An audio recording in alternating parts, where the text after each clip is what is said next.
je m'appelle Oriane Austin, je suis donc responsable de projet mécénat et engagement citoyen aux entreprises pour la Cité. Vous avez dû vous apercevoir que votre micro était coupé, donc c'est normal. Je vous propose plutôt d'interagir par le chat en posant des questions, des remarques, des commentaires. Vous pouvez activer votre caméra si vous le souhaitez. Ça peut être parfois un peu plus agréable pour nos intervenants. Et puis également, vous précisez que ce webinaire est enregistré. Il y aura un replay à la suite de cela qui sera disponible sur la chaîne YouTube des entreprises pour la Cité. Alors, tout d'abord, pour ceux qui ne connaissent pas les entreprises pour la Cité, nous sommes un réseau d'entreprises investi dans l'innovation sociale.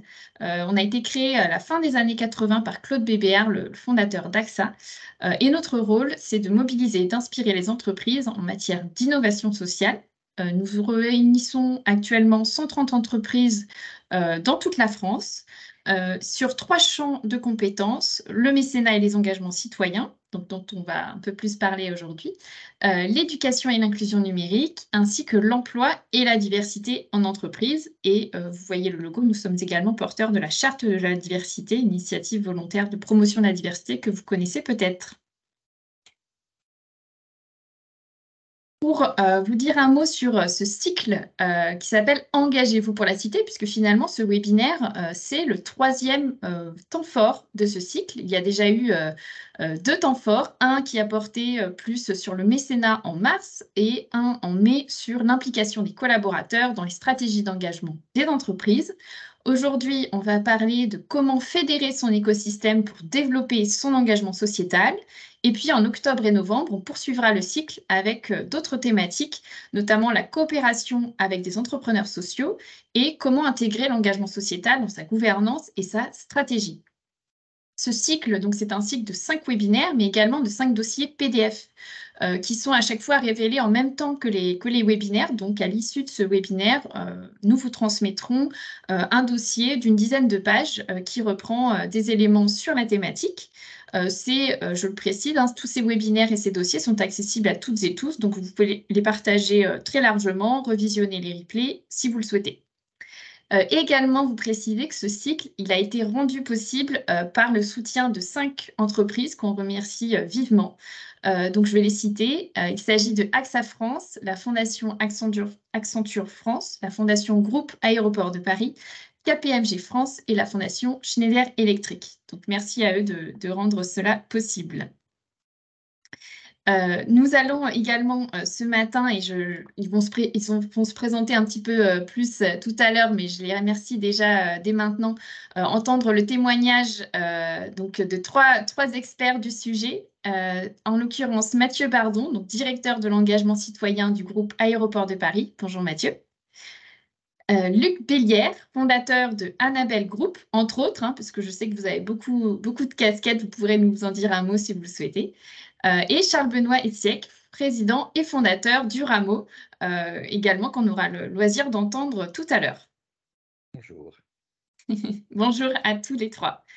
Alors, je vois que voilà, d'autres nous ont rejoints. Bonjour à toutes et tous pour ceux qui nous ont rejoints un peu plus récemment.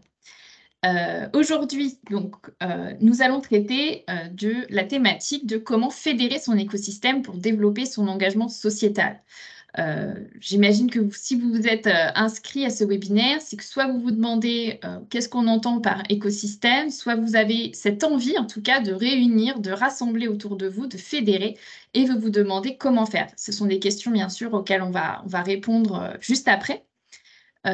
En tout cas, juste pour vous préciser, quand on parle d'écosystème, ici, on l'a vraiment compris comme son écosystème de parties prenantes. En l'occurrence, c'est parties prenantes internes, que ce soit, par exemple, bien sûr, vos collaborateurs, mais également des parties prenantes externes. Donc, ça peut être vos actionnaires, vos fournisseurs, des pouvoirs publics, les collectivités aussi qui gravitent autour de vous, autour de vos territoires d'implantation, vos clients et également les acteurs de la société civile, en premier lieu les associations. Pourquoi on a décidé de traiter ce sujet? C'est parce qu'aujourd'hui, les entreprises ont toute leur place dans la résolution des défis sociaux et environnementaux aux côtés des acteurs étatiques. Il fort de ce constat, en tout cas, qui pourra être développé par les trois intervenants, on voit de plus en plus d'alliances élargies entre des acteurs de différentes natures, que ce soit bien sûr des entreprises, des collectivités territoriales, des pouvoirs publics, des associations, peut-être même des acteurs académiques, des acteurs de la recherche. Toutes ces alliances, elles contribuent à créer un terreau fertile finalement pour générer des innovations sociales et répondre aux besoins des territoires. Donc, selon les dernières études de l'Observatoire des partenariats du Rameau, ils ont interrogé notamment les entreprises sur leur volonté de faire ensemble. 83% des dirigeants d'entreprise considèrent le jouet collectif, jouet donc J-O-U-E-R, comme nécessaire face aux défis liés aux crises que nous vivons. Donc c'est bien fort de ce constat-là qu'on a eu l'ambition, en tout cas à travers ce webinaire, de répondre à 3 questions. Pourquoi créer ou rejoindre des collectifs d'intérêt général, des alliances d'intérêt général? On verra un petit peu les termes, ils sont divers, mais tout ce qu'on veut dire, c'est bien cette volonté de faire ensemble. Concrètement, comment faire alliance? On verra qu'il y a différents moyens de le faire, différentes échelles aussi. Et puis, vous donner quand même quelques conseils peut-être pour se lancer, pour en tout cas développer ces alliances sur vos territoires ou avec vos différentes parties prenantes. Donc voilà les 3 questions qu'on va se poser ensemble avec les 3 intervenants du jour, que je remercie une nouvelle fois. Et puis peut-être pour commencer, je vous pose la question à vous 3, Mathieu, Luc et Charles Benoît. Est-ce que vous pouvez vous présenter en 1 minute également, donc vous, et puis surtout votre structure également. Peut-être pour commencer, Mathieu? Avec plaisir. Donc, bonjour à toutes et tous. Mathieu Bardon, directeur de l'engagement citoyen du groupe ADP. Notre structuration de l'engagement, c'est justement la création d'une direction interne à l'entreprise. Donc ça, c'est un choix qu'on a fait courant 2018 et qui s'est parachevé par la création concrète de la direction tout début 2019. Et justement, l'idée était d'inclure dans le business de l'entreprise la dimension d'engagement. Historiquement, on avait une fondation qui existe toujours, hein, qui est très, voilà, qui est notre fer de lance sur des sujets éducation et plus petite enfance, on va dire. Mais à côté de ça, on a également une pratique qu'on appelle le mécénat d'entreprise ou encore le mécénat groupe, qui est vraiment complémentaire et qui va adresser d'autres sujets, avec dans les 2 cas une démarche territoriale. Voilà et donc nous, notre conception de l'engagement, en fédérant des acteurs, c'est, sans doute, le prolongement de notre rôle en tant que, gestionnaire d'aéroport, puisque finalement notre quotidien, c'est de faire travailler des entreprises et pas que des entreprises d'ailleurs, des pouvoirs publics et tout un tas d'acteurs du territoire ensemble. Puisque nous, l'enjeu, c'est que, les passagers, de leur arrivée à l'aéroport jusqu'à leur, montée dans l'avion, ils soient parfaitement pris en charge et ça, c'est une succession de différents acteurs qui répondent à leurs propres enjeux. Donc on va dire que, naturellement, c'est un peu dans nos gènes de faire en sorte que les gens travaillent ensemble et donc dans l'engagement, bien évidemment, on a retranscrit les mêmes principes, puisqu'on y croit très fort et donc nous, tout seuls, finalement, on représente une petite partie, notamment en termes de collaborateurs, de salariés de la plateforme. Par exemple, sur, Roissy, on doit être 3 500 sur 100 000 emplois. Donc vous voyez bien qu'on ne représente pas grand-chose. Donc nous, tout seuls, finalement, on peut pas agir aussi fortement qu'on le voudrait et donc ça nous est apparu évident qu'il fallait absolument fédérer d'autres acteurs autour de nous et que c'est, du collectif que va naître, l'impact. Voilà en 2 mots, pourquoi j'ai le plaisir de prendre la parole avec vous aujourd'hui. Merci Mathieu. Effectivement, vous nous donnerez aussi des exemples assez concrets de comment Avec vous plaisir. pouvez fédérer cet écosystème aéroportuaire. Luc, je vous laisse la parole. Oui, Luc Bellière. Donc, je suis à la tête d'un petit groupe de PME. On est sur la réduction d'impact des industries. Voilà, on fait des capteurs de mesure sur les process, notamment des viscosimètres. Donc, on les conçoit et notre marché est mondial. On fait aussi du négoce sur des appareils de mesure et d'analyse qui permettent de contrôler les process industriels et les eaux de rejet, les effluents. Et puis, on a une activité de maintenance pour l'efficacité énergétique qui permet de réduire les consommations, réduire les pollutions et aussi allonger les durées de vie des équipements, notamment chaudières, fours industriels, échangeurs. Voilà. Et puis, tout ça, c'est partagé, puisqu'en fait, on a un système de distribution gratuite de parts qui fait que les salariés montent au capital et participent à la stratégie. Et c'est animé par un groupe qui, du coup, c'est une communauté de moyens et de compétences qui s'est mis un peu au service de la collectivité aussi, a ouvert un espace de coworking, fait de l'accompagnement de start-up localement. Voilà, en fait, c'est un engagement aussi citoyen au local sur le bassin de Montargis. Et puis, je pense que les raisons de l'engagement, etc., on y revient tout à l'heure, c'est ça. Tout à fait. Merci, Luc. Charles Benoît? Oui, bonjour à tous. Cher Benoît Hetzig, dont je suis président fondateur du Rameau, qui est un laboratoire de recherche empirique sur la co-construction du bien commun. Alors tout ça peut paraître très complexe, et ça l'était encore plus en 2006 quand nous avons créé le Rameau. Peut-être 3 axes pour bien comprendre très concrètement ce que nous faisons. Tout un travail de pédagogie sur ces nouvelles alliances qui a été fait, et notamment à travers la boussole de l'ODELI 17, qui est issue d'un travail ministériel que j'ai coprésidé pendant 3 ans. Deuxième élément, de pouvoir mesurer de façon extrêmement concrète où nous en sommes en France et ce que font les acteurs, hein, les citoyens, les dirigeants d'entreprise, les dirigeants d'associations, les élus locaux, les syndicats, les acteurs académiques. Et ça, c'est l'Observatoire des partenariats que nous avons créé en 2008 avec la Caisse des dépôts en partenariat avec le MEDEF et le mouvement associatif. Et puis, troisième étage de la fusée, qui est en fait le premier, nos racines, ce sont les expérimentations, puisque nous sommes un laboratoire de recherche empirique, donc tout ne provient que, j'allais dire, de l'expérimentation que nous avons fait. Alors, je vais vous donner 2 exemples, puisque j'ai la chance et le plaisir d'en avoir 2 autour de la table. Luc Bellière, avec lequel nous sommes en lien depuis 2010, au moment où nous avons lancé notre programme de recherche RSE et partenariat.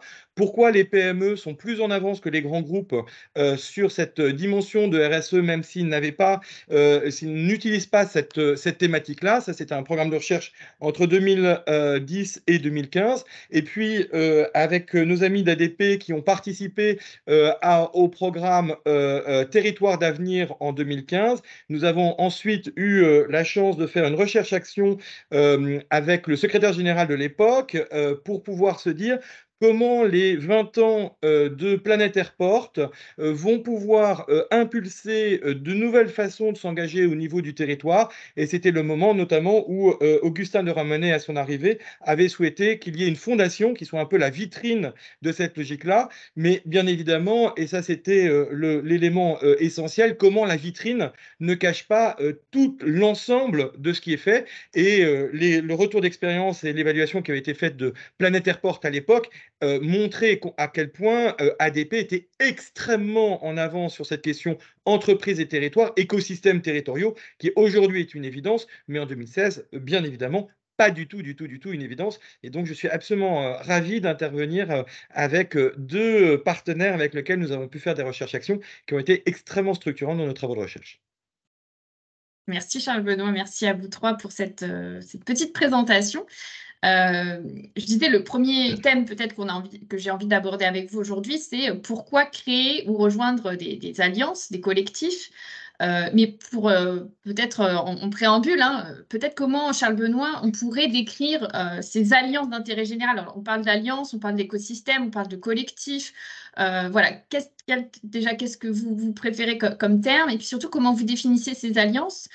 Peut-être aussi pourquoi vous avez décidé finalement de travailler sur cet angle-là, qui est quand même un des éléments de résolution des défis aujourd'hui sociétaux.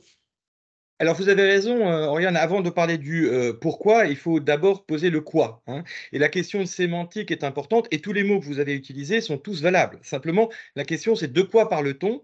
Puisque si on veut coopérer entre des mondes différents, il faut déjà s'entendre sur le vocabulaire. Donc, alliance et intérêt général. Alliance, il s'agit très clairement de dépasser ce qu'on appelle le contrat échange, hein, qu'est-ce que tu me donnes, qu'est-ce que je te donne, pour pouvoir construire ensemble une réponse face à un défi commun. Ce qui caractérise l'alliance, c'est de dépasser le seul partenariat pour pouvoir avoir l'intention de créer en commun quelque chose qui n'existerait pas si les 2 partenaires, voire plus de partenaires, étaient ensemble, hein. Et bien évidemment, le grand exemple de tout ça, c'est quand les 193 pays des Nations Unies en 2015 ont reconnu qu'un programme systémique à 15 ans serait très compliqué et que les pays du Sud ont exigé des pays du Nord que soit écrit en une nuit pour pouvoir signer les ODD, ce fameux 17e objectif de développement durable. Comment allons-nous faire ensemble ce que personne ne peut faire seul, hein. Et donc, je tiens à souligner que l'alliance, on ne fait pas alliance pour tout et pour n'importe quoi. On ne fait alliance que, j'allais dire, dans les 10%, c'est théorique, hein, des cas les plus complexes où, en fait, aucun des acteurs seul ne peut répondre. Et là, on va mettre en place un système d'alliance. Donc, bien évidemment, après, ça va s'appuyer sur des éléments de partenariat, c'est-à-dire très concrètement, de coopération, c'est-à-dire dans l'action, et puis, bien évidemment, de systèmes de gouvernance qui vont être derrière. Mais la question d'alliance, c'est vraiment le pari de la confiance, de faire ensemble émerger quelque chose qui n'existait pas avant, et parce que les acteurs sont différents, et plus ils sont différents, eh bien, quelque part, ils vont pouvoir faire inventer une solution ensemble qu'ils n'avaient pas prévue. Et ça nous amène au deuxième point de l'intérêt général, parce qu'on peut faire alliance entre pairs, entre soi. Et c'est très bien, et c'est déjà une étape absolument essentielle. Mais quand il s'agit d'alliances d'intérêt général, et c'est ce que nous décrivons dans la proposition de loi qui a été faite dans le cadre de la mission ministérielle, c'est quand on dépasse l'entre-soi pour faire de l'entre-tous, hein. Et ça, c'est vraiment important. Prendre le risque de l'entre-tous, il faut déjà être soi-même suffisamment mature, suffisamment solide, parce que c'est déjà compliqué de faire en interne ou avec des pairs proches. Mais bien évidemment, quand on prend le risque de l'intérêt général, c'est d'accepter de travailler avec des acteurs qui ne partagent pas les mêmes valeurs, mais avec lesquels on a les mêmes défis, hein, ce que Armand Hatchuel aime bien appeler le péril commun, hein, et c'est comme ça que la loi Pacte est sortie d'ailleurs, hein. Tous ces travaux-là pour dire on peut ne pas être d'accord, on peut ne pas être même en situation de concurrence, mais quelque part, à un moment donné, face à un péril commun ou un enjeu commun, comment est-ce qu'on dépasse ces différences pour construire ensemble le sujet? Et ce péril commun, pourquoi est-ce que Armand Hatchuel aime bien le rappeler? Parce que c'est le fondement de l'économie au XVIe siècle, au moment où finalement on décide dans la navigation que, au-delà des intérêts des uns et des autres, plutôt que de se poser la question quand on a un péril en mer, est-ce qu'on va balancer les matelots ou la marchandise? Eh bien, il est communément admis au XVIe siècle qu'on va d'abord lancer la marchandise. Mais que, puisque l'armateur va perdre tout, eh bien, quelque part, en contrepartie, il sera compensé par sa perte matérielle, puisqu'il vaut mieux sauver des hommes que du matériel. Peut-être que ça nous donne une inspiration pour aujourd'hui. Merci beaucoup, Charles Benoît. En tout cas, c'est très clair, effectivement, cette définition des alliances d'intérêt général. Et effectivement, maintenant, Mathieu et Luc, je vous propose de répondre à la question de pourquoi vous, en tant qu'entreprise, vous êtes engagé dans cette démarche d'alliance d'intérêt général, puisque effectivement, on l'a vu, beaucoup de dirigeants d'entreprise partagent cette volonté, mais pas tout le monde s'y met non plus. Voilà. Donc, c'est important de mettre en valeur ceux qui font. Donc, Mathieu et Luc, voilà, je vous propose de répondre à cette question de qu'est-ce qui vous a poussé à vous engager dans ces démarches d'alliance. Peut-être Mathieu pour commencer. Très bien. Alors j'ai commencé je fais un peu de teasing dans ma présentation, mais comme vous l'avez compris, de notre côté, on est un acteur du territoire qui à la fois va générer des bienfaits économiques, de l'emploi, donc des externalités positives, et également des externalités négatives. Donc on sait que voilà, toutes les entreprises disent qu'elles sont ancrées dans leur territoire. Pour un aéroport, c'est d'autant plus vrai. Voilà, on n'est pas délocalisable et on sait très bien qu'il y a un impact fort dans les deux sens. Donc, voilà, j'ai envie de dire, c'est quelque chose qui est intrinsèque à l'activité d'un aéroport, de se dire: «On ne peut pas considérer que tout ce qui est en dehors du périmètre, ne nous incombe pas, on n'a pas à s'en occuper». Ça, c'est une première chose, c'est une prise de conscience qui, je pense, a toujours été, là, même si effectivement, on est quand même, on a une montée en puissance et ça, c'est quelque chose dont on se félicite. Donc la première chose, c'est ça, on évolue dans un contexte dans lequel, avancer seul n'a aucun sens. Y compris dans le business. C'est-à-dire qu'à une époque, on avait par exemple des prérogatives, on pouvait exercer des missions, notamment auprès des passagers, qui, à l'aune d'évolutions réglementaires ou autres, ont dû être confiées à des entreprises. Ce qui fait que maintenant, on est vraiment un chef d'orchestre. Et donc, quand on a effectivement mis en place la nouvelle fondation en 2015, on a vraiment voilà, posé des bases nouvelles. On s'est dit comment faire pour contribuer au maximum à l'essor des territoires sur lesquels on est implanté. Et on s'est dit que c'était à travers l'éducation qu'on pourrait avoir un levier le plus efficace. au vu notamment des territoires sur lesquels nous sommes. Et donc, on a choisi cet axe-là. Et puis, assez rapidement, on en a parlé autour de nous, à nos partenaires, à nos clients, à tout cet écosystème-là business. Et on s'est rendu compte qu'en fait, beaucoup partageaient cette vision et cette envie de s'engager. Donc Charles Benoît disait que les PME peuvent être en avance sur les sujets RSE, c'est tout à fait vrai, mais elles sont aussi parfois confrontées à un problème qui est la bande passante, les ressources, le savoir-faire.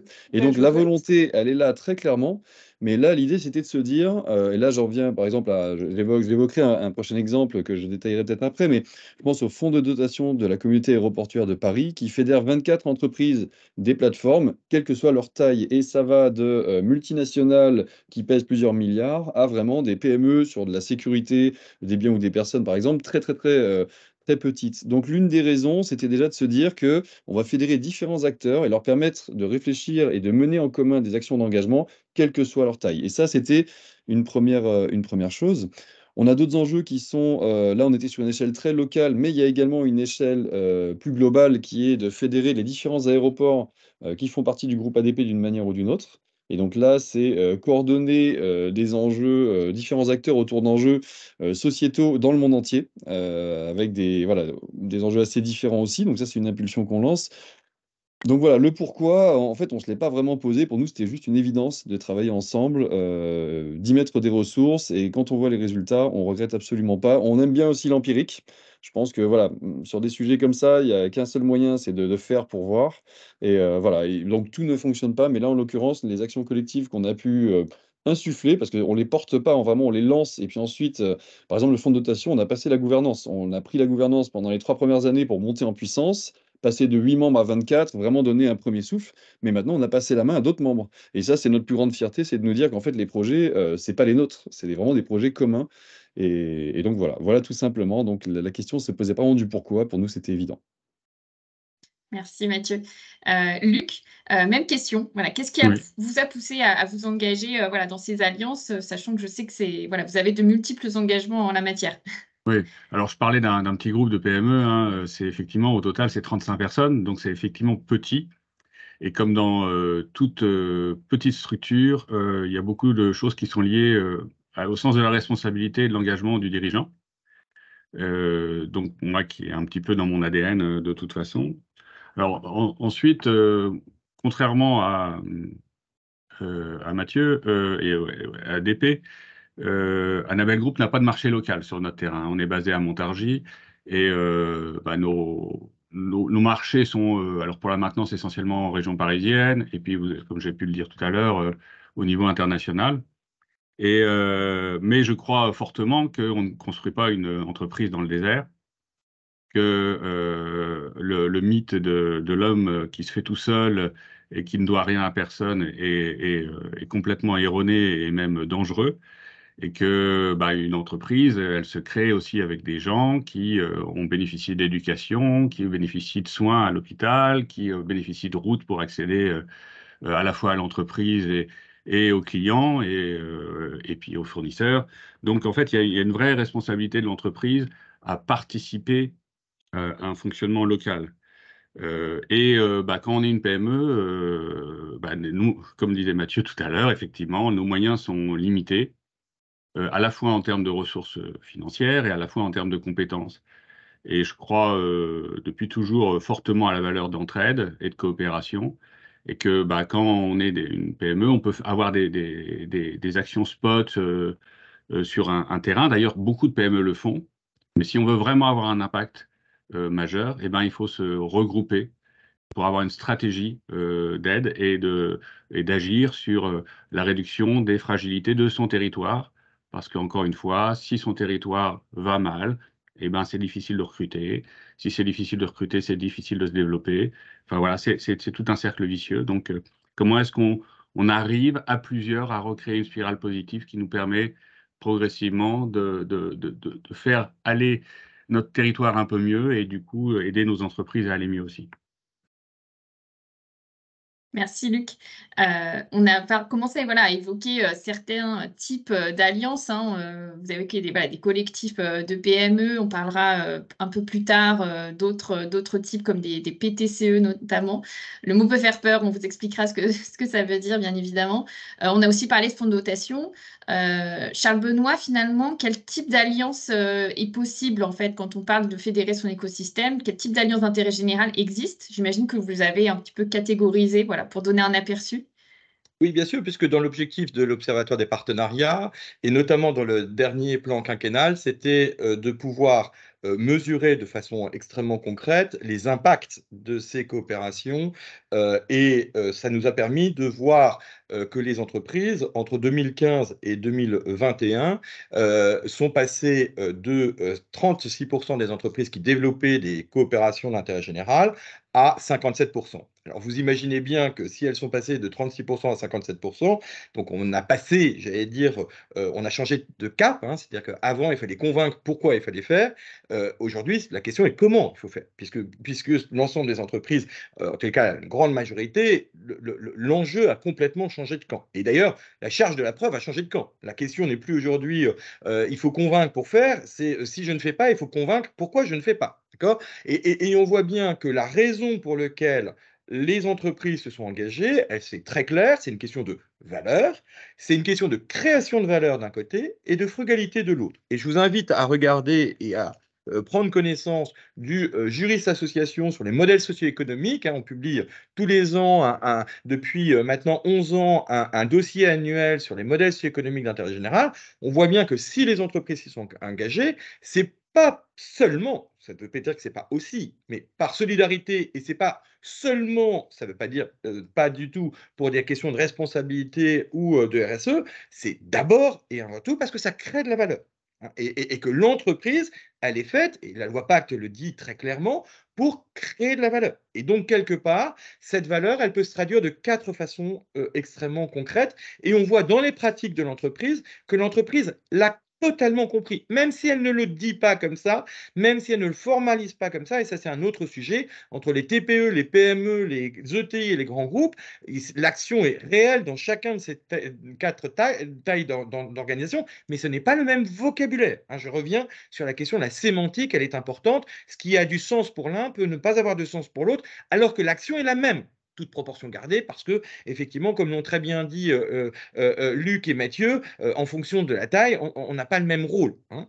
Mais 4 dynamiques se sont mises en place. 54% des entreprises françaises aujourd'hui pratiquent finalement des partenariats de pratiques responsables, c'est-à-dire comment dans mon processus, je vais intégrer la dynamique de faire alliance avec d'autres, pas seulement d'être dans un contrat échange, mais pour justement créer de la valeur complémentaire. Et Luc disait très bien comment on va pouvoir notamment réduire les fragilités dans mon territoire. C'est des questions d'achat responsable, c'est des questions d'insertion, c'est toutes ces questions-là. 54% des entreprises le pratiquent. Donc vous voyez bien que si 54% des entreprises le pratiquent, c'est que ce n'est pas simplement les grandes entreprises, nos 500 grandes entreprises, ni même nos 5800 grandes ETI, hein. C'est bien une proportion très importante des 1 500 000 entreprises employeuses, puisque je rappelle qu'on parle souvent de 5 millions d'entreprises en France, mais il n'y a qu'1 500 000 entreprises employeuses. Donc parlons de celles-là, c'est-à-dire celles qui ont des salariés, très concrètement. Deuxième étage de la fusée, et quand je dis deuxième étage, il n'y a pas d'ordre protocolaire où c'est pas mieux ou moins bien de faire. C'est simplement la complexité de la mise en œuvre est plus complexe, d'accord? Et donc c'est une question de maturité, pas c'est bien de faire ou pas bien de faire. Il faut pas, quand on n'est pas Renaud Lavillani, il faut pas essayer de sauter de 6 mètres à la perche, d'accord? Sinon vous risquez de vous planter la perche dans le pied.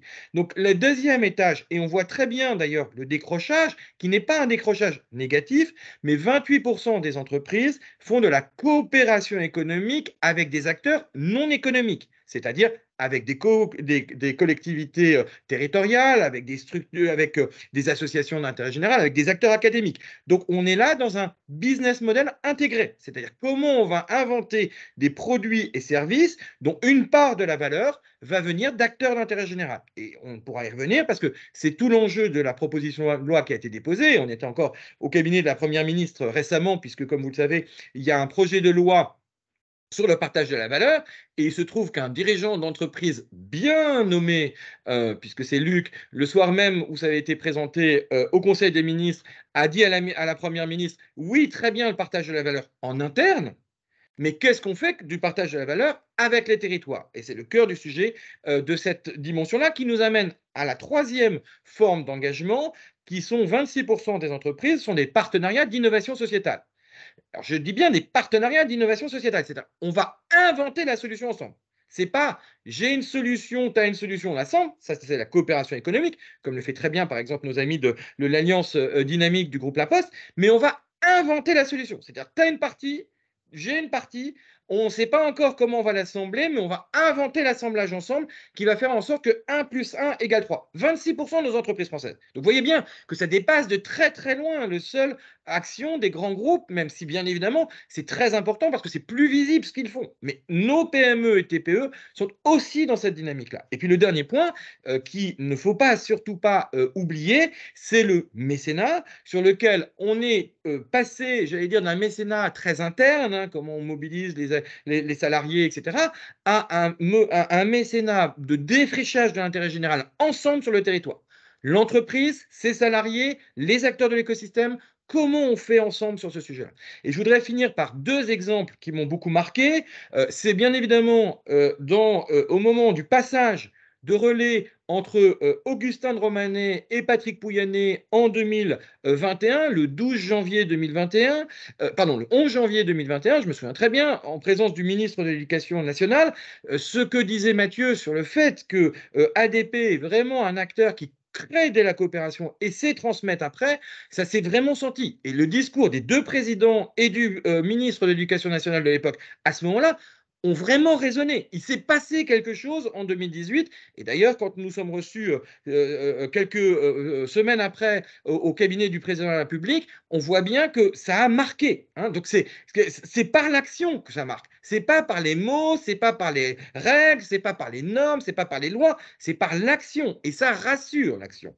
Et j'en finirai par l'autre exemple que je voulais citer, bien évidemment, mais il le développera bien plus. Quand une entreprise, de son engagement, crée une association d'entreprises, de PME et grands groupes sur son territoire et qu'ensemble, ils créent un PTCE, bien évidemment, vous comprenez pourquoi est-ce que les Français, les dirigeants d'entreprise, les élus locaux et les responsables associatifs, unanimement à plus de 70%, considèrent qu'aujourd'hui, ces alliances, à la fois, elles créent de la valeur économique et à la fois, elles réduisent les fragilités.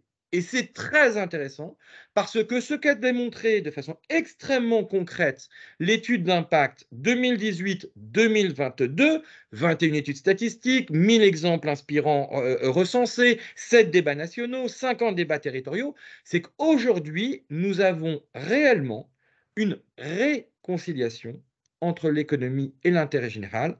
150 ans de combat sont aujourd'hui derrière nous. Ne nous trompons pas de combat. La question n'est plus là aujourd'hui. La question est comment on fait concrètement, parce que les pionniers que vous avez autour de cette table, bah, bien évidemment, on ne fait pas, c'est comme en physique, vous savez, hein, Fleming a la pénicilline dans l'éprouvettes, mais pour que la pénicilline se développe largement, ce n'est pas par une succession de tubes à essai. Donc il nous faut réinventer les infrastructures, il faut réinventer l'ensemble des logiques, et notamment, je citerai un des exemples très inspirants, bien évidemment, qu'a mis en place l'État, ce sont les entreprises s'engagent, puisque quelque part, derrière le discours du président de la République de juillet 2018, qui en fait donnait autorisation à la loi Pacte, quelque part, première fois que le président de la République en France dit les entreprises ont le droit de siéger sur l'intérêt général. Ce discours est aussi structurant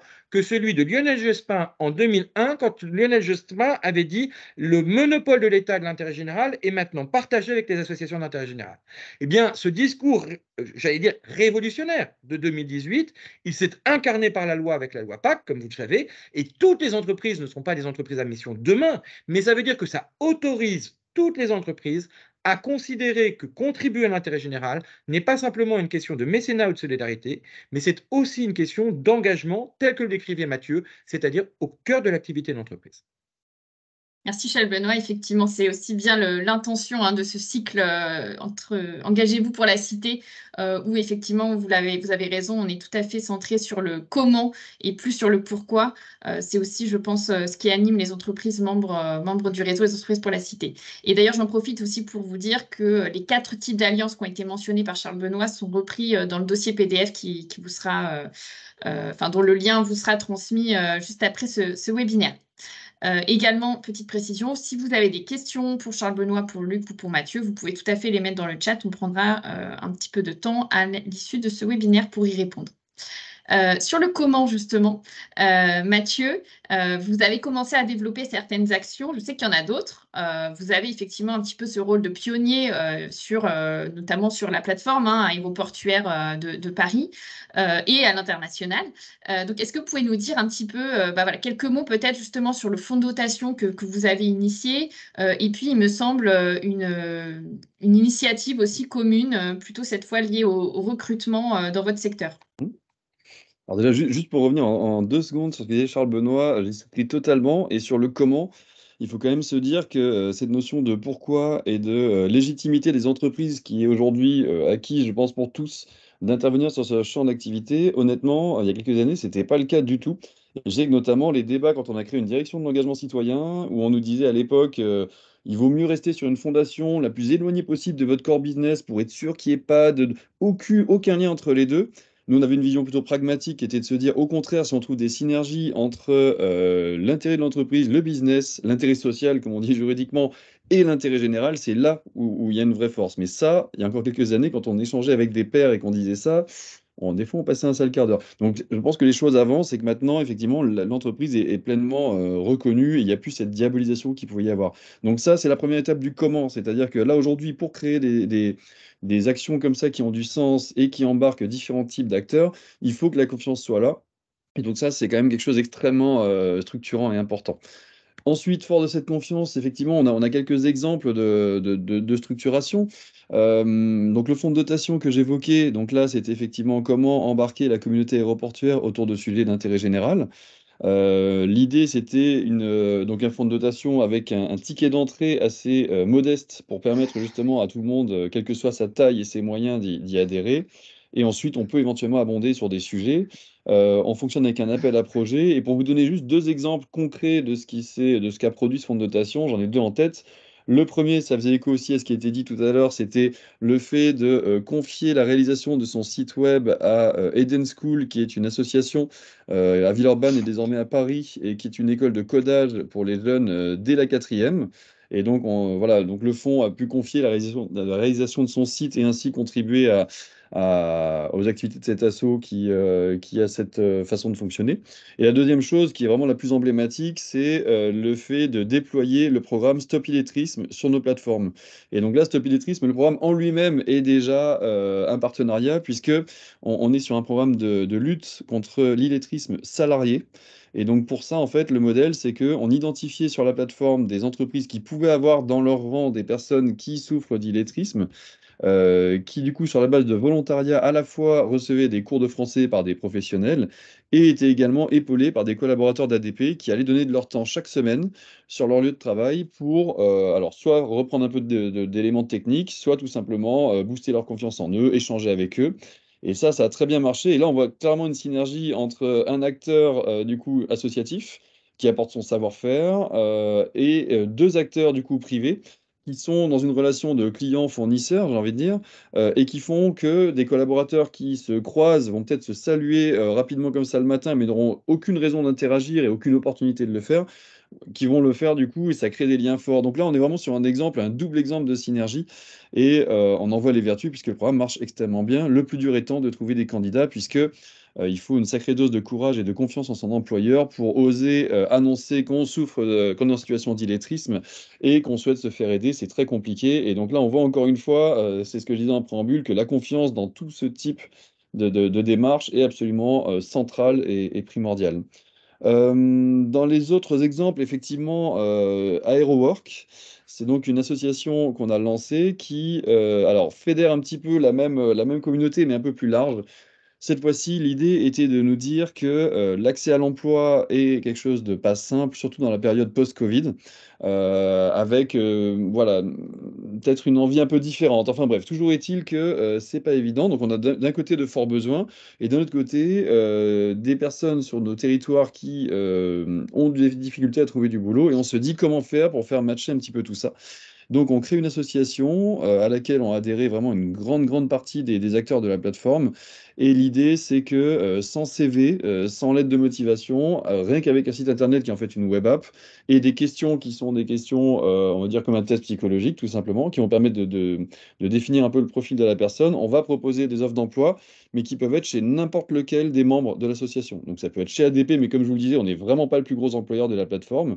Et donc, ça peut être voilà, travailler dans l'accueil, dans la sécurité, dans la maintenance, dans la logistique, dans toutes ces choses-là. Donc là, c'est encore un exemple de comment on fédère finalement des acteurs d'un écosystème. Et ça, c'est clairement quelque chose qu'on ne peut pas faire chacun parce que ça veut dire que pour avoir accès à cette base-là, il faudrait que les candidates aient potentiellement 150, auprès de 150 entreprises différentes. Donc là, on voit encore une fois que c'est l'union qui va faire la force. Dans les autres exemples, on a également, alors ça, c'est pas nouveau du tout, ça a maintenant plus de 25 ans, c'est les maisons de l'environnement. Et donc là, c'est une émanation vraiment concrète de notre volonté de faire des lieux d'échange entre tous les acteurs du territoire. Il y en a donc une à Orly et une à Roissy. Ce sont des lieux ouverts au public. D'ailleurs, je vous invite à y venir si jamais vous passez par là. On vous accueillera avec grand plaisir. Et donc, ce sont des lieux vraiment ouverts, qui sont mobilisables, qui sont privatisables par les associations pour faire leur AG, par exemple, qui peuvent héberger des événements culturels, qui peuvent accueillir des scolaires dans le cadre de visites de l'aéroport, qui peuvent accueillir les élus locaux aussi, quand on va faire des actions voilà, de sensibilisation ou des tours de table, les riverains, pour leur expliquer un petit peu ce qui est fait pour réduire au maximum les nuisances, l'aide qu'on peut leur apporter dans l'insonorisation de leur logement, des choses comme ça. Donc voilà, typiquement, ce genre d'action, on est vraiment dans des lieux dédiés à l'échange et aux partenariats locaux. Comme je vous le disais, au niveau international, il y a le fait de coordonner ce qu'on appelle nos assets, c'est-à-dire les aéroports, soit que l'on contrôle parce qu'on a gagné un appel d'offres, soit dans lesquels on est au capital. Et donc là, l'idée, alors là, c'est plus subtil parce que bien évidemment, on peut simplement proposer des choses et on n'est absolument pas dans une approche top-down qui voudrait que Paris va expliquer à Madagascar, au Chili ou en Croatie comment faire du mécénat. C'est pas du tout l'idée. Donc on est vraiment sur de l'incitatif. Et on leur propose de faire des actions ensemble.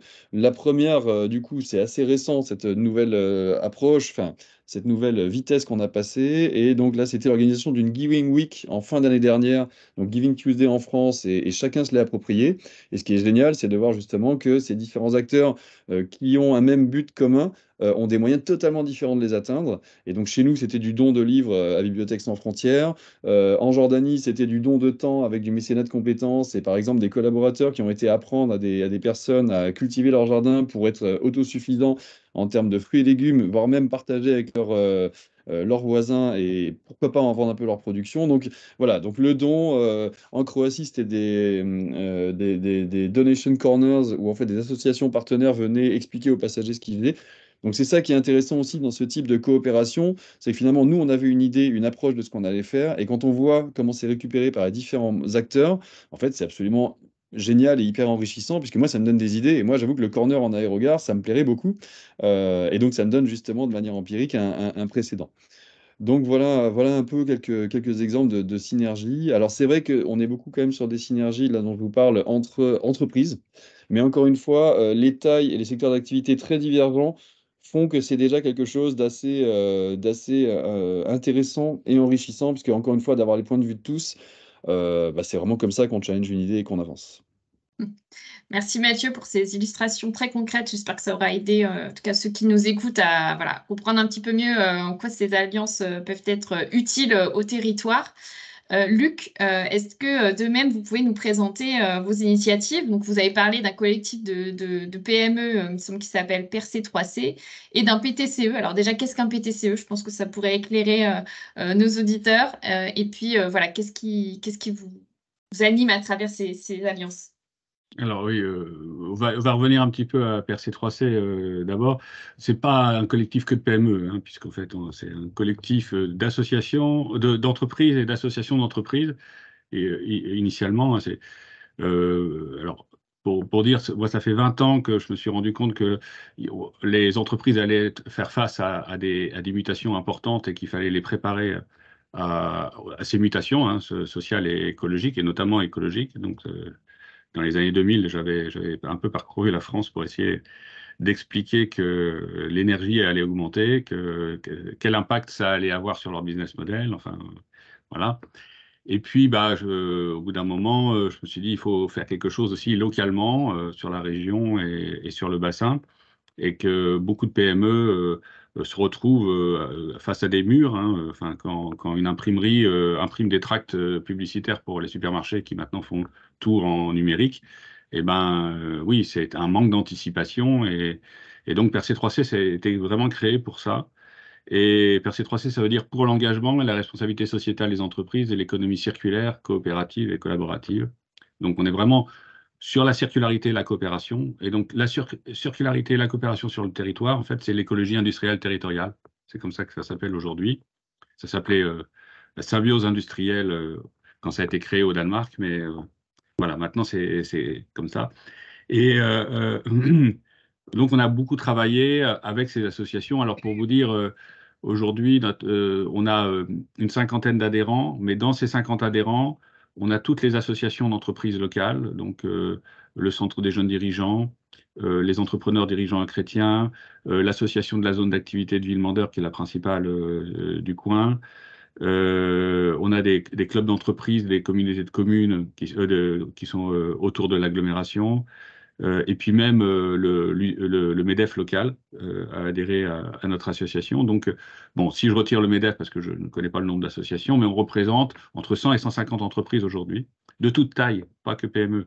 Hein, pour vous dire, on a Hutchinson, donc, qui fait partie du groupe Total, mais qui est quand même un gros groupe. Et on a aussi un certain nombre de TI. C'est intéressant de voir que tout le monde peut se mettre autour de la poste, autour de la table. Non, parce que la poste est adhérente aussi, c'est pour ça. Mais et d'agir. Et quand on a commencé à travailler, hein, donc on voulait travailler sur les flux matières, les flux de compétences, donc les ressources humaines et autres, les mobilités, et puis aussi le partage d'énergie. Donc c'était vraiment nos thématiques et de ressources, en fait, le partage de ressources, énergie, eau. Mais quand on a commencé à travailler sur les flux matières et notamment les déchets, on a choisi deux thématiques qui concernaient toutes les entreprises de toute taille, que sont papier-carton et puis les équipements électroniques en fin de vie. Et là, on a tout de suite créé une filière de collecte, de récupération et de recyclage, de démantèlement et puis de revente, et éventuellement des équipements. Donc, et en identifiant ce qu'il y avait déjà sur notre territoire et en leur faisant prendre une autre dimension. Donc une entreprise, Gatineau en transition, qui reconfigurait les ordinateurs, un chantier d'insertion qui démantelait, une ressourcerie qui pouvait faire la revente. Et en faisant ça, on a créé une dynamique extra-entreprise avec des associations et quelques structures de l'ESS. Et on a vu le potentiel, quand on se met autour de la table, le potentiel d'action. Et quand il y a eu un appel d'offres donc du ministère pour les PTCE, donc les pôles territoriaux de coopération économique, eh bien on s'est dit, là, il y a quelque chose à faire sur tous les autres projets qui sont en gestation. Donc on a appelé toutes les structures d'insertion du bassin, qui sont venues très rapidement autour de la table parce que la confiance était établie. Et pourtant des structures qui parfois ne se parlent pas parce qu'elles s'estiment concurrentes. Et aujourd'hui, alors aussi parce que je préside le conseil de développement au départ de l'agglomération et maintenant du PETR, du pôle d'équilibre territorial et rural qui regroupe l'agglomération et les 3 communautés de communes autour. Et que au fil des ans, on a réussi à cultiver la confiance. Hein, et donc, en 15 jours, on s'est réunis et on a fait un dossier. Et puis, finalement, on a été labellisé par le ministère, ce qui nous a permis d'embaucher. Et aujourd'hui, le PTCE, eh bien, c'est Alors notre travail, c'est pas de financer des projets, c'est de nos participants, mais c'est vraiment sur des projets existants oui, enfin on va dire sur des projets existants, c'est de ramener de la coopération avec les entreprises, aujourd'hui avec les collectivités, parce que les collectivités maintenant adhèrent à PERC3C. Donc on a vraiment réinversé la vapeur. Au départ, c'était vraiment qu'une association d'entreprises. Aujourd'hui, c'est une association d'entreprises, d'associations, de collectivités et même d'académiques, puisqu'on a l'Institut des territoires circulaires aussi qui participe, et puis le Rameau participe à nos travaux. Enfin, on est un petit peu laboratoire expérimental finalement. Et donc, on a sorti des projets qui soit étaient en gestation, soit n'existaient pas. Et simplement le fait de mettre les gens autour de la table, on crée une existence. Donc on a toujours cette histoire de filière d'équipement électronique et même de flux matière. On est toujours à travailler sur le carton. On a même le SMIRTOM qui est adhérent, hein, donc le syndicat des ordures ménagères locales. Et on fait constamment travailler tout le monde ensemble. On a un projet extrêmement intéressant d'implantation de machines à coudre dans une association de quartier en pied des immeubles pour que les femmes se forment bénévolement, mais du coup intègrent un emploi dans les entreprises de couture locales, extrêmement efficace. On a court-circuité tous les systèmes Pôle emploi, etc., et sans financement. Et ça a un taux de réussite de 80%, là où la filière Pôle emploi avait 20% de réussite. Enfin, c'est vraiment impressionnant. Et uniquement parce que on a fait travailler une association vraiment d'autonomisation de femmes de quartier avec une entreprise. Et puis on a mis tous les acteurs, la mobilité, enfin Keolis qui est autour de la table, Gatine en transition par rapport au numérique, etc. On a fait grandir ces femmes, ce qui aura un impact sur leurs enfants, parce que souvent c'est des femmes seules avec enfants qui sont dans les quartiers difficiles, des enfants dont elles ont du mal à avoir le contrôle parce qu'elles ne sont pas un rôle modèle. Enfin voilà, les événements récents sur Montargis montrent que c'est vraiment nécessaire d'avoir ces initiatives-là. Et puis, on a la chance, par exemple, pour prendre un autre exemple, je ne vais pas tous les citer parce qu'on a aujourd'hui, on a démarré avec 7 fiches actions, maintenant on est à 11 fiches actions. Donc en 2 ans, on développe énormément de projets. Les gens viennent nous voir même, parce qu'en fait, on a ce rôle à la fois de catalyseur et d'ingénierie d'alliance, c'est-à-dire d'arriver à faire travailler les gens ensemble et lever tous les petits freins, toutes les mauvaises raisons qui feraient qu'on n'arriverait pas à travailler ensemble, mais que les gens, voilà, par appréhension, par peur de perdre quelque chose, refusent d'aller. Mais je voulais revenir sur un autre exemple qui est extrêmement intéressant. À Montargis, on a la plus vieille maison de construction paille, c'est-à-dire ossature bois, isolation paille, au monde, qui a plus de 100 ans. Hein, elle avait fêté ses 100 ans il y a 2 ans, et qui est en très très bon état, qui consomme très peu d'énergie. On est sur un terrain, on est en limite de Beauce, nous. La paille, on en a plein. Elle est exportée dans la Beauce à des prix très bas, parce que pour du fourrage, enfin, alors que dans la construction, elle est plus valorisée. Et donc, voilà. Et puis, à côté de ça, on avait on a eu écho d'un projet d'habitat partagé avec une dimension écologique, etc. Donc, on a rapproché ces deux projets en se disant, il y a le Centre national d'information sur la construction paille, Centre européen, pardon, qui est en train qui est sorti de terre là, et qui, les 2 premières promotions sont déjà en formation. Et puis on a ce projet d'habitat partagé. Et ben, pour catalyser le projet d'habitat partagé et donner de la visibilité à la formation paille, puisqu'en fait, on a très peu d'entreprises locales qui sont formées et qui ont des gens pour en faire, et ben, on va faire un chantier école. Donc voilà, et donc le fait de faire un chantier école, l'engagement de ce projet d'habitat partagé, c'est de dire, bon, bah, on est d'accord pour faire un projet en paille, et en fusionnant ces projets, bah, on va aussi catalyser beaucoup plus d'énergie. On rassemble maintenant des agriculteurs qui vont. On a une journée d'inauguration du centre de formation en septembre, là, le 8 septembre. Et là, bah, on a effectivement déjà des adhérents agriculteurs à PERC3C qui vont mobiliser d'autres agriculteurs autour d'eux. Et on essaye d'identifier toute la filière Et bien sûr, dans la construction, hein, pour assembler les maisons de paille, il faut être charpentier, en fait. Hein, c'est plus ce métier-là. Donc, on contacte aussi les charpentiers. Voilà. Luc, je suis Oui. désolée de vous couper. Je pourrais vois en que parler longtemps. Ouais. le temps passe, voilà. Mais c'est vrai qu'il y a énormément d'initiatives. Et en plus, ce que je trouve très intéressant dans votre cas, c'est que vraiment, vous avez réussi à créer énormément de synergies entre acteurs d'un même territoire, justement dans cette logique d'économie industrielle circulaire. Donc, pour ceux que ça intéresse, n'hésitez pas à vous renseigner aussi. Et puis, je pourrais vous envoyer des liens à l'issue de ce webinaire pour approfondir un petit peu ces sujets-là. Encore 5 minutes voilà, avec vous trois pour que peut-être vous puissiez nous partager quelques éléments, alors conseils, suggestions, commentaires tout simplement sur le sujet, en tout cas quelque chose que vous voudriez transmettre aux entreprises qui nous écoutent aujourd'hui sur le sujet des alliances d'intérêt général. Donc voilà, si vous pouvez être assez concis chacun, à commencer peut-être par Charles Benoît. Oui, merci beaucoup. Trois idées à partager. D'abord, on a beaucoup parlé de confiance. Et moi, je vous invite à regarder la charte du Fer Alliance qui a été co-construite avec les territoires par la Fondation des territoires, qui est librement accessible. 7 principes, 7 logiques d'action, 7 moyens.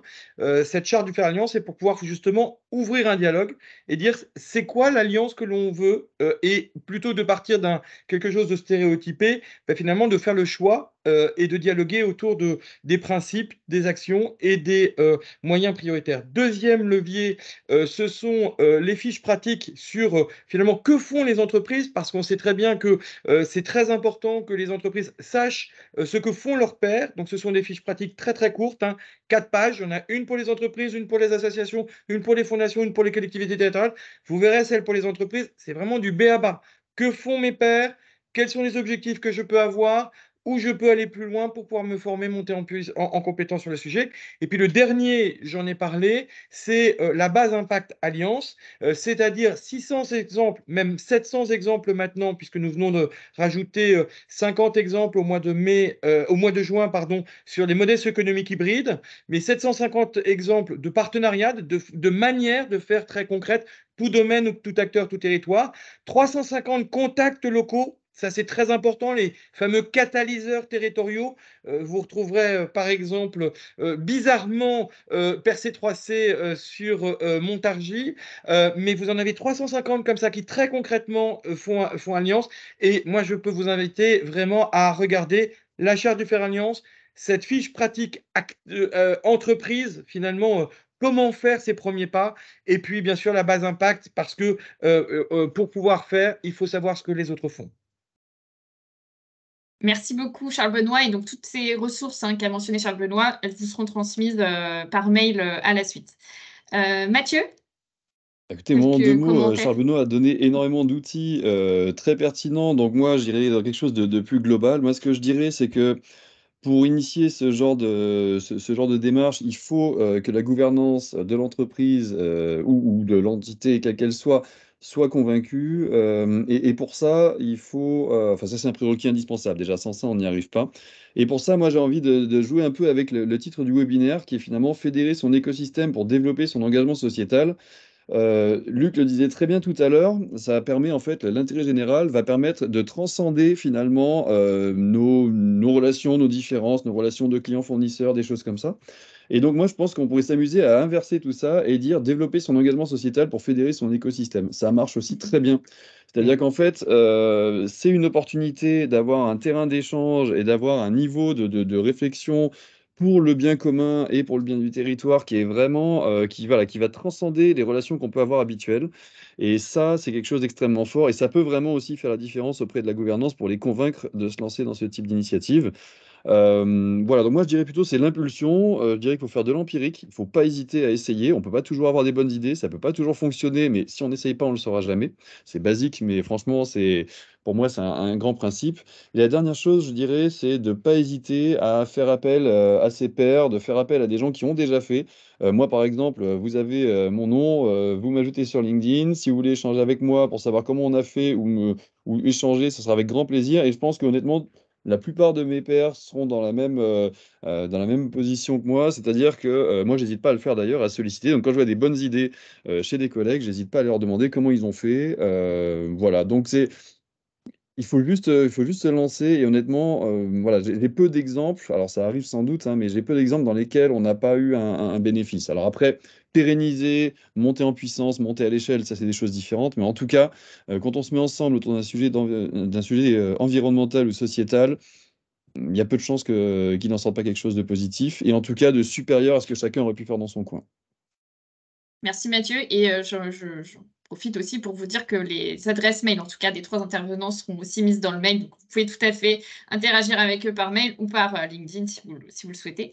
Luc, pour finir, voilà, si vous avez le mot de la fin sur cette question. Ouais, merci beaucoup. Quelle responsabilité.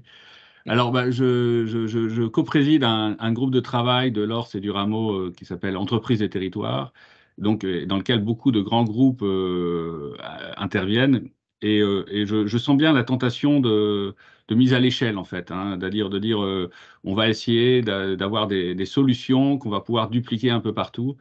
Et ça, c'est, je pense, une erreur. Enfin, je pense que le levier, c'est vraiment d'être à l'écoute du territoire. Déjà, en identifiant bien les fragilités, les besoins de ce territoire, et puis en identifiant toutes les initiatives existantes. Parce qu'il y a enfin, dans tous les territoires, il y a énormément de gens qui se mobilisent, qui sont dans la responsabilité et qui créent des petites choses.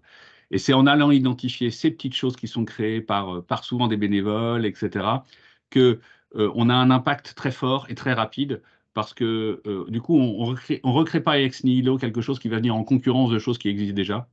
Eh bien, on met juste un petit peu d'engrais sur cette jeune pousse et qui va éclore. Alors, il faut accepter aussi de partager le travail, c'est-à-dire, voilà, c'est du don aussi, hein, et c'est pas. Si on est dans une idée de valoriser une image, hein, marketing, on va dire, ça va pas être super efficace et on va créer son truc ex nihilo en disant c'est moi et c'est mon tampon. Mais si on est comme ça, on va être beaucoup plus efficace et on va être et on va du coup créer de la confiance dont parlait Mathieu tout à l'heure. Et Charles Benoît aussi. Voilà. Merci beaucoup, Luc. Merci à vous 3, dans tous les cas, pour vos interventions. Alors, le format est court, hein, 1 heure, c'est très peu. On pourrait en parler des heures, en tout cas au moins toute une matinée. J'espère qu'on vous a donné quelques éléments quand même. Déjà comprendre ce que sont les alliances d'intérêt général, comment elles s'incarnent et voilà, comment on peut les développer. Même la logique des petits pas est aussi très importante dans ce thème-là. Donc, merci beaucoup à vous 3. Je vous mets tout de suite le lien du dossier PDF, donc, mais que je pourrais vous retransmettre par mail, où vous retrouverez un regard d'expert de Charles Benoît, toujours sur ce sujet passionnant des alliances d'intérêt général. Et pour ceux que ça intéresse, je vous dis donc à bientôt pour le prochain webinaire qui sera sur le développement des offres à impact en collaboration, encore une fois, avec les entrepreneurs sociaux. Donc, cette fois, encore un autre type de partie prenante et ça sera en octobre. Voilà. Un grand merci à toutes et tous pour votre écoute. Un grand merci encore à Luc, Mathieu et Charles Benoît. J'espère à bientôt et une très bonne journée à toutes et tous.